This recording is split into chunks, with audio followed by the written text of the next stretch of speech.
nous allons parler du cycle de reproduction des plantes. Commençons d'abord par la morphologie de la fleur. La fleur est composée de deux grandes parties.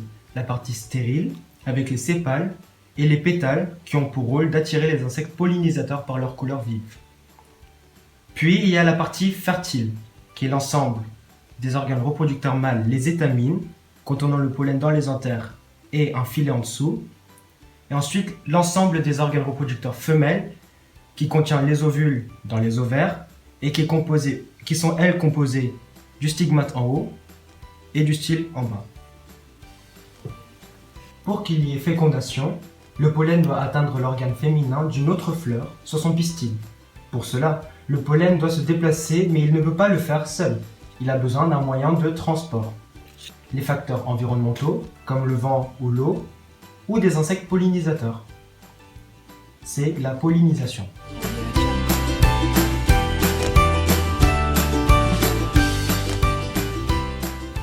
Seulement après pollinisation, gamètes mâles et gamètes femelles peuvent se rencontrer et la fécondation peut avoir lieu. Un grain de pollen arrivé sur le stigmate d'une fleur femelle mûre germe, donnant un tube pollinique qui est dans le style, qui véhicule le gamète mâle. Ce gamète mâle féconde l'ovule situé à l'intérieur de l'ovaire. Maintenant, parlons de l'évolution et de la transformation d'une fleur fécondée en un fruit. Tout d'abord, les fleurs changent leur aspect et la base des fleurs grossit. Les ovules deviennent des graines et l'ovaire devient la chair du fruit. Donc on voit une apparition d'un jeune fruit et le fruit grossit et il change de couleur. Voilà, nous avons finalement un fruit mûr.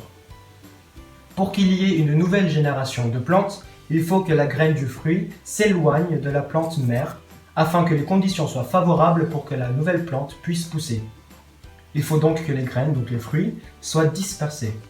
La dispersion des graines, soit la dissémination, peut se faire grâce à l'eau, on parle alors d'hydrochorie, le vent, anémochorie, ou les animaux, il y a alors zoochorie.